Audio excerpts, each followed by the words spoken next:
Bob, I just wanted to talk about about the issue of China, because you've actually written this week about relations with China. We've had obviously the emergence of the alleged spy that's been sort of essentially able to move freely around the House of Commons. We're not naming it, although I have to say it's a bit weird because the Times newspaper is naming the individual, but no one else is. But you probably know the individual. I mean, how concerned are you about what's gone on and the ability to stamp this out and stop it happening again? I think, okay, firstly, nobody's been charged. So I think we have to be very careful about assuming any individual or individuals here have committed crimes. Investigations are being made at the moment. So I'm not going to talk about any one specific person. I do think we have to be more mindful of not only Chinese espionage, but also Russian.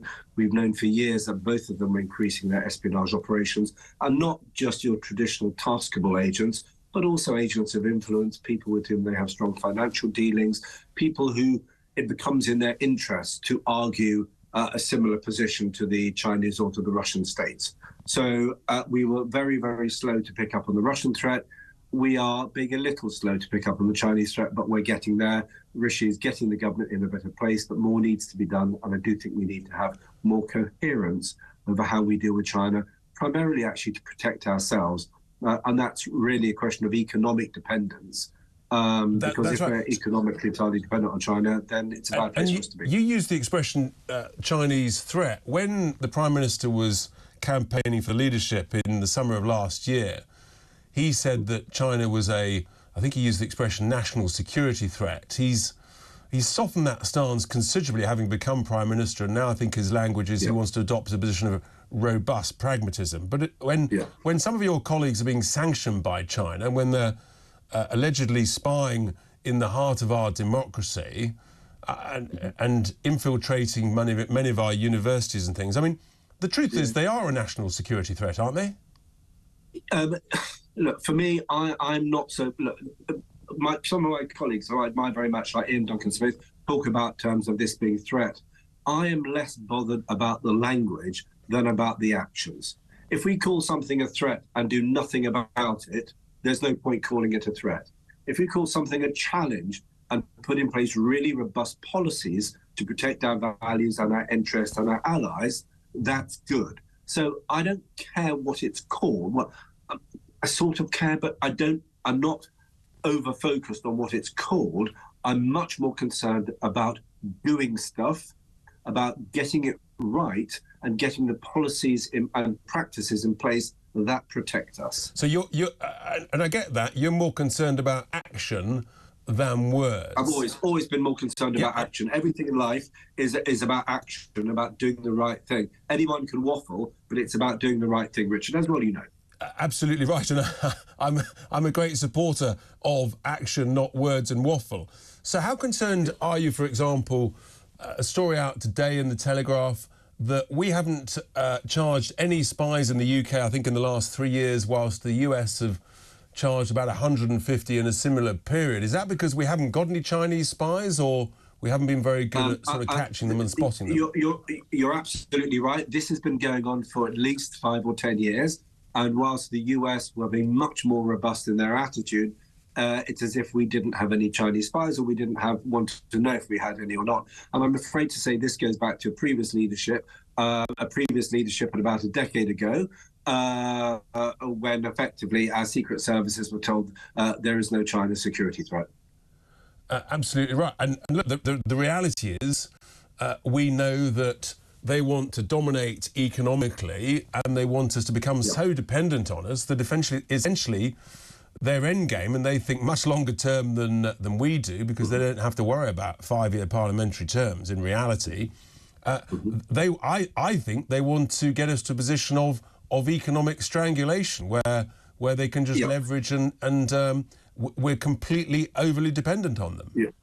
Okay, worst case scenario is this, Richard, that such is our dependency on China that in about 3 or 4 years' time, by which time President Xi wants to be in a position to retake Taiwan militarily, he will try to do so, either through aggressive strangulation, just shutting the island off, and effectively daring the US and Taiwan to attack, or by a straight-out military invasion.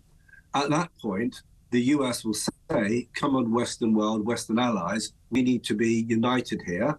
We don't do anything directly to help, but we are asked to put the mother of all sanctions on China. We, and above all, the European Union, refuse because it will mean a collapse in our economies, civil unrest, who knows, and a collapse in the global economy. And at that point, the Western alliance collapses. And that is a geostrategic disaster of a century in duration. And I think you've absolutely hit the nail on the head of one of our, possibly the greatest strategic threat outside a nuclear war, because I think you're inferring that in the event that China either militarily or economically strangles Taiwan, what should our response be? I think you're saying we need to have similar sanctions to that which we've imposed on Russia, but the cost to us would be so great. But there is a way through that, Bob, which is that we need to be telling all of our businesses now, make it very clear to everybody, in that scenario, then you need to have alternative diversified supply chains. Richard, the problem is that the businesses will turn around, as they've done with Russia, and say, well, you should have told us this, you should have told us that. So in the next couple of months, I'm hoping to come out with a comprehensive set of policy ideas about what a coherent policy looks like towards China. And it's about dealing with the Confucius centers. They either respect our laws and traditions or we shut them down. It's about not having Chinese military students here to hoover up PhD secrets while they're doing PhDs. It's about making sure that the phase 2 and AUKUS, so the big data, artificial intelligence, all this good stuff really starts happening and potentially is broadened to include other allies like Korea and Japan and France, etc., etc. But above all, it is about economic dependency. And what we need to do is make sure that we understand the level of economic dependency. And I keep asking the government, of which I'm very supportive of on almost everything, that we need an annual statement of economic dependency, not only on China, but also on everyone else. Let's see how diverse our supply chains are. But the problem is, unless we're... Yeah, but it's in the same way that businesses shouldn't be reliant on just one big customer. We as a nation, we need to diversify, and I think the government does need to tell all businesses that are trading with China, you need an alternative supply, you need to diversify, because this is coming down the track. Start getting ready for it.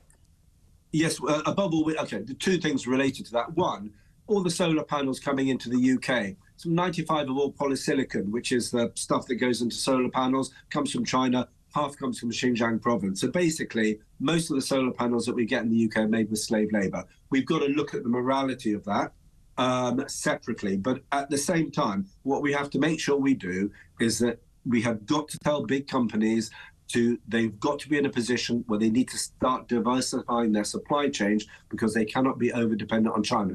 Now, how you do that without causing inflation and supply chain problems, these are really complicated things. But we need to start thinking about this now. We should have been thinking about it 10 years ago. Finally, the other point I would add to this, and it goes back to climate change, which I know is a subject close to your heart. It is doolally politics if we start to offshore our manufacturing to China on grounds of climate change virtue signaling, because they then build 2 coal-fired power stations a week, which is what they're currently doing, to sell us back our manufactured goods. So we are polluting the world. We are making a dictatorial regime stronger. We are making ourselves weaker in order to do a bit of virtue signaling about cutting carbon emissions, when in fact, globally, we're responsible for increasing them because China uses coal-fired power stations and is still building them at a rate of knots. So we need to inshore our industry and deal with that pollution better than anyone else would. Well, you probably didn't hear my Sunday sermon, but and then I had Gareth Staiths from UK Steel, because I'm very critical of the government's deal with Tata Steel and Port Talbot, destroying thousands of jobs for exactly that reason that you've just highlighted. We're essentially making ourselves less competitive, we're destroying skilled jobs, and we're outsourcing them to China, that's building new steel plants and blast furnaces with coal. It's absolute madness, Bob. Absolute madness. We could talk all day, Bob, but sadly time is against us. I'm so grateful for your thoughts. I look forward, Bob, to that paper you referred to in the next couple of months about how we should be responding to the economic strangulation threat from China.